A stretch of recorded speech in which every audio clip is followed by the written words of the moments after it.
नमस्कार। आज हम बी के शिवानी की शिक्षाओं से जुड़े कुछ स्रोतों पर थोड़ी गहराई से बात करेंगे और ख़ास तौर पर उस एक विचार पर जिसे सामना करने की शक्ति या पावर टू फेस कहा गया है।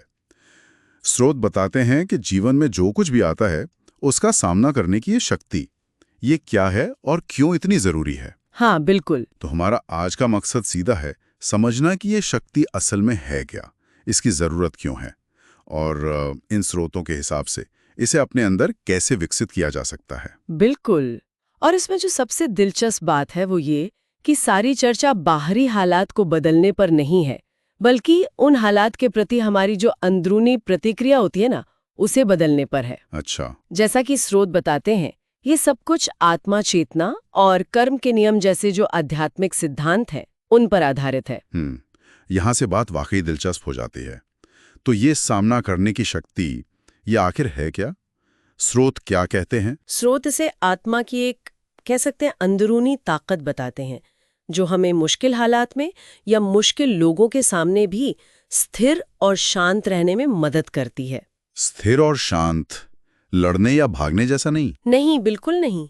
ये लड़ना, विरोध करना या भाग जाना या दूसरों पर दोष डालने से एकदम अलग है।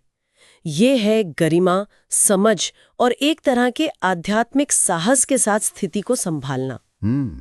एक बहुत अहम विचार जो स्रोत बार बार सामने रखते हैं वो ये, परिस्थितियां हमें तोड़ने के लिए नहीं बल्कि परखने के लिए आती हैं। सही कहा। और ये भावनात्मक स्थिरता के लिए क्यों इतनी जरूरी है, इस पर भी स्रोत काफी रोशनी डालते हैं। देखिए, इस शक्ति के बिना हम अक्सर फौरन प्रतिक्रिया कर देते हैं। हाँ बिल्कुल, गुस्सा, डर, चोट लगना, ये सब। हाँ, ये शक्ति हमें शांत रहने में मदद करती है ताकि हम साफ सोच सकें और मुश्किलों का हल ज्यादा असरदार तरीके से निकाल सकें।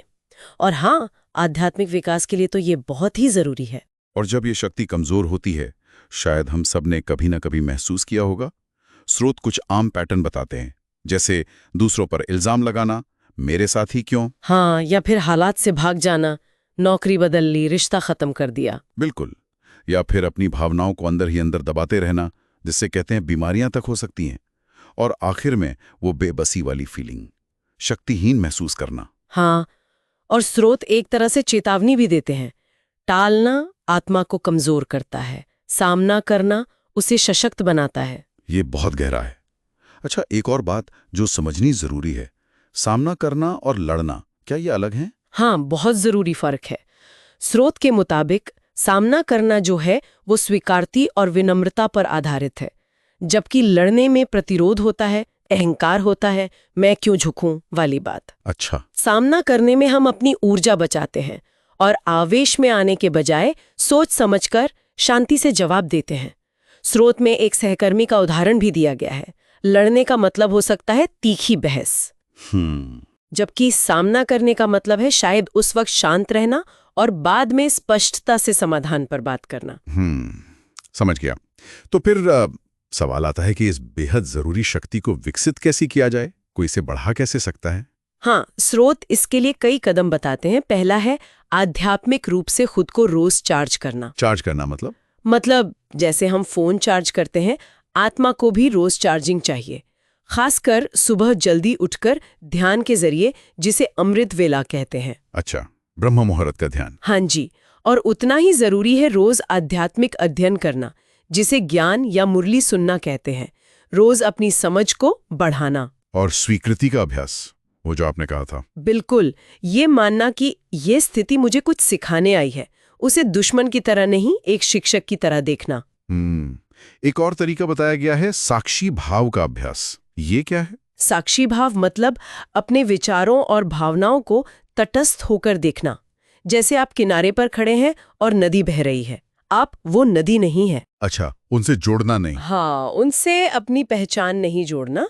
और साथ ही खुद पर और परमात्मा पर विश्वास रखना कि हम स्थिति संभाल सकते हैं। और शायद सबसे अहम, वो रिएक्ट करने के बजाय रिस्पॉन्ड करना। बिल्कुल, ये सबसे व्यवहारिक चीज है।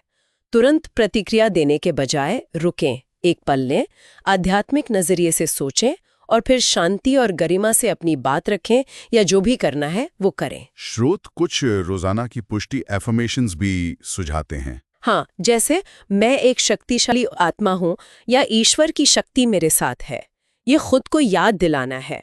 स्रोत में एक 7 दिन की अभ्यास योजना का भी जिक्र मिलता है। अच्छा। हाँ, जिसमें रोजाना अलग अलग पहलू पर ध्यान देना होता है, जैसे एक दिन स्वीकृति पर, एक दिन शांति से प्रतिक्रिया देने पर। ये दिखाता है कि ये लगातार करने वाला अभ्यास है। तो मतलब ये कोई एक दिन का काम नहीं, लगातार कोशिश करनी होगी। बिल्कुल। और इसका नतीजा क्या होता है? धीरे धीरे भावनात्मक रूप से मजबूती आती है, जीवन के उतार चढ़ाव का असर कम होने लगता है। इमोशनल इम्यूनिटी जैसी। हाँ, कह सकते हैं।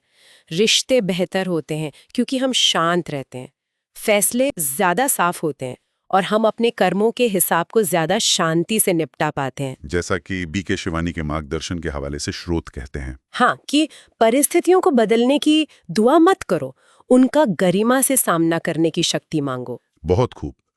तो इन स्रोतों के आधार पर एक आखिरी विचार आपके लिए छोड़ जाते हैं। अगर बाहरी परिस्थितियां वाकई हमारी परीक्षाएं हैं, तो जीवन हमें अभी किस अंदरूनी विषय में महारत हासिल करने का मौका दे रहा है? सोचने वाली बात है।